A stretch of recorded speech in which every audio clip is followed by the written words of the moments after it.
Love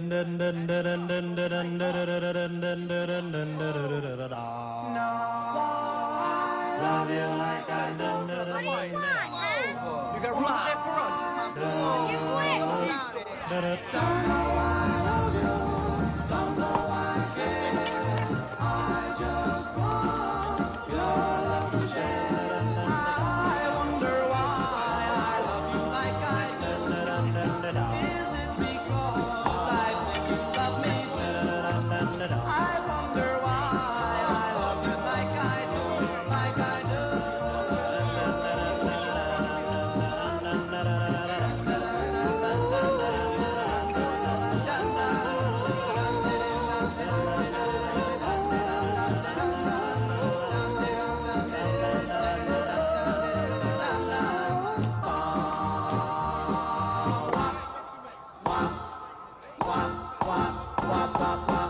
I told my friends that we would never part. They often said that you would break my heart. I wonder why they think that we will part. We will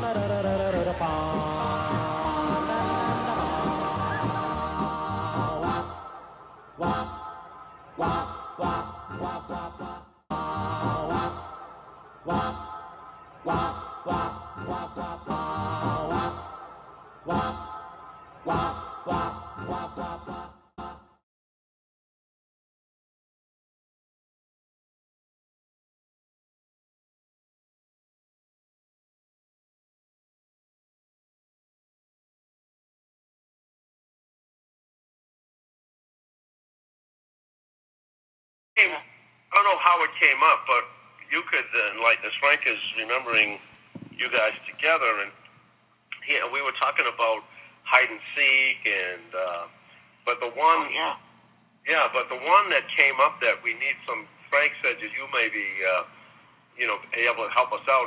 What was it called? Buck? Send Jimmy Buck. up, or No, what was no, that? Buck was this. I don't know where this game come from. I really don't know where it came from. It was so bizarre. It was this a torture device. Now you've got two teams, and it's maybe 5 or 6 kids on each team. And one guy would be designated the pillow. And that was usually me because I was a larger guy. Now here's the idea of the game. I'd stand against the wall, and the other 4 guys on the team, the first guy would bend over and grab me around the waist. The next guy behind him would bend over and grab him around the waist. And the next guy, etc. There was 4 guys there and me. And here's the object of the game. The opposing team, one by one, would jump up as far as they could into the air and land on these people bending over in hopes of driving them into the ground. And if you did that, then you had to start all over again, and you get even more beating. So their 4 guys would jump up as high as they could onto the backs of my team, who were all holding on to each other. And if they made it, if every one of them made it to the very top of the pile, while everyone is moaning and groaning underneath, because, you got some 150-pound guy jumping up in the air and then landing on your back, you have a tendency to get crushed down into the dirt. But if indeed you held strong, and all 4 of the other team were up on the backs of my team, they would then give this colorful rhyme, buck, how many fingers do I have up? And one of the guys who was being sat upon, bent over, puking his guts out because he's so much in pain, would have to guess, between 1 and 5, 2 fingers, 3 fingers, 4 fingers, 5. And if he guessed it, which, and I was, the pillow could see, how many fingers they were holding up, so they couldn't cheat. But if they guessed it, then it was their turn to bend over, and we jumped on them. But if we didn't get that right, then they'd have to start all over again. We'd get back into position. They'd jump on us again, and they kept jumping on us until indeed we held all of them up, and we guessed the right number. Is that clear? That's a bizarre game. I have no idea where that came from. But you went home bloody and dirty, and your head was cut, and you had an upset stomach, and you had little tiny pimples all over you. It was just horrible. You remember that, Frank? Frank was taken to the emergency ward at Mass General after one of these games for both a concussion and I think he broke his tibia. Well, yeah, he didn't have. How many fingers do I have up? Yeah, that was the part that I'm trying to remember. I remember that. But what the hell was the purpose? The opposing team, the team that was the jumpers. Yeah. The jumpers either had to put you down on the ground, which means break your little formation, or you didn't get, or they would give that buck how many fingers up. They would hold up the fingers, and the people who were getting jumped on would have to guess how many fingers were up. And what was the object? If we fell down, we had to start all over again. If we didn't guess the right number of fingers they held up, we'd have to start all over again and get beaten up even more. If, in fact, we guessed it, the opposing team then bent over and we jumped on them. This went on for hours until everyone was, unable to walk. This pass is amazing. To this day, I have a limp from that game. Yeah, this has an amazing gay overtone. I mean, Well, it depends. It always depended on where you put your head when you were holding on to the next guy's waist, because you were all bent over. And and in other parts of the country, it was called a daisy chain, I believe, but it wasn't like that at all. It was a rough, tough game. I have no idea where it came from, but to this day, I have a limp from that game. Frank has got a limp wrist from that game, so maybe I know what you're talking about.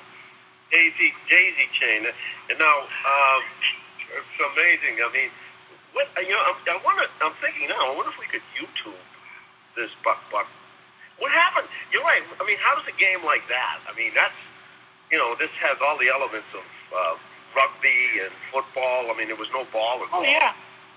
And this is kind of passed down. I'm sure we learned it from the older kids. It just kind of gets passed down like dirty jokes and that sort of thing, which is how you learn about sex in the city. This is tragic that our youth today, since that's right. Instead of getting beat up and breaking bones and getting concussions, they sit all day at the damn computers and learn things and waste their time like that. When they do get outside to get fresh air on the way to the hospital to be taken care of, you can get a lot of air walking down the hospital, so a few blocks away. So it's certainly a lot more healthy than sitting in your house all day playing Grand Theft Auto 96, whatever you're up to now. Yeah, that's the Grand Theft. Well, maybe they can add a buck segment to Grand Theft. I think actually, I'm thinking now, what the marketing potential of an electronic game. Electronic game, yeah. The kids can play electronically and avoid all of the concussions and the confusions. Concussions and the contusions is why you played the game. It was better than football. You didn't have to go down the park. You didn't have to wear any special outfits. You find a parking lot that's empty. You lean up against the wall and you get 3 or 4 of your friends and you got a game going. I also wonder why we had when you think back of all this insanity, wonder why we have back problems when we were in the. Oh yeah. I mean, the sole purpose of this game was to inflict punishment. That was the sole purpose of this game. Exactly. I mean, there were other games of mutilation too. Dodgeball. That was another one. I love dodgeball. Yeah. Some kids it wasn't to hit the person; they wanted to wound them. Oh yeah. Actually, down to really heave that thing. Well, this is how you learn to work together with other people. You get 2 or 3 friends, meet with a couple of strangers, and meet over in the corner and say, "There's a little kid with the glasses. Let's beat the shit out of him." I mean, it was really teamwork, and of course, somebody would bear the brunt. But if you're going to learn something, some people learn and some people don't. And so I enjoyed that. There's nothing like inflicting pain. Has always been the universally fun thing to do. Yeah, and either physically or mentally. Well, now that with bullying problem here in America, this is why it's risen to because the kids don't have the outlets of buck or dodge or what about the Red Rover? Was similar to Dodge in a way, wasn't it? Yeah. As I recall, in Red Rover, you had to break a line of people standing there arm in arm. You had to break through them. That was similar, not nearly as tough as buck, but you could certainly get hit doing that. You you get hurt doing that. I mean, and Well, yeah, just many are bullying cases, small kids. Bullying, we didn't have bullying then. If somebody bullied you, you got somebody else, and a friend or a couple of friends, and you went down, you took care of the bully, and that was that.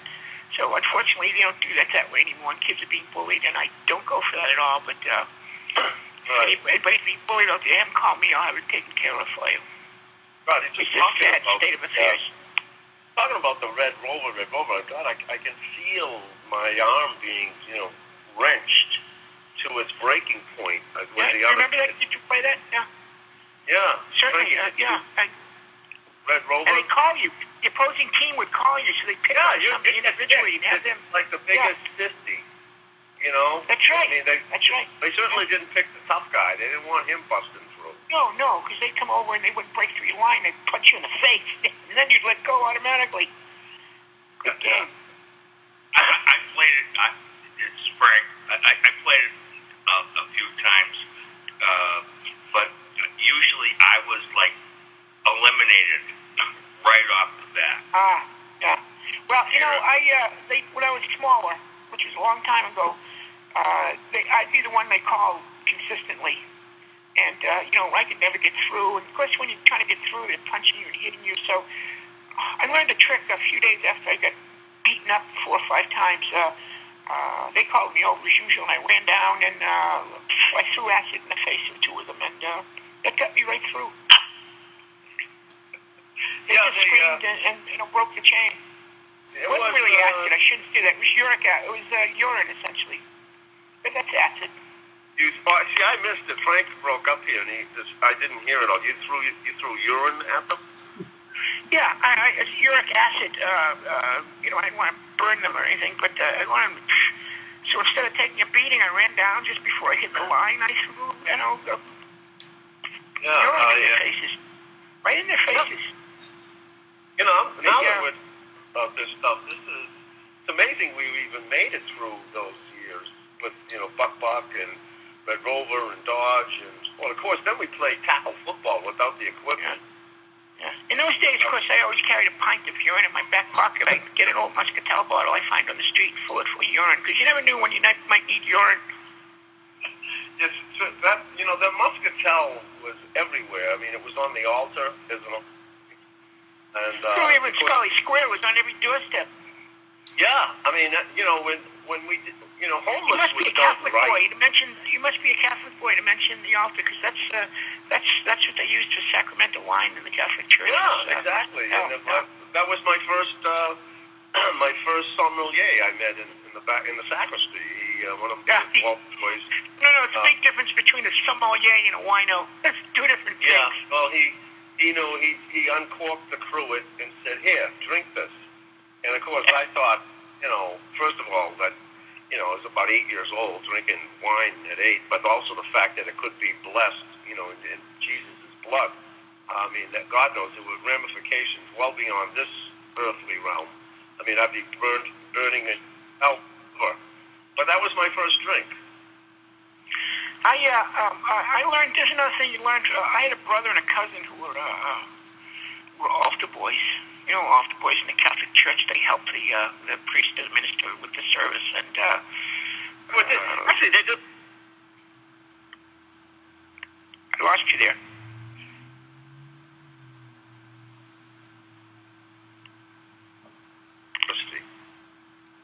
I mean, the priest would have the boys. Did I lose you, Tommy?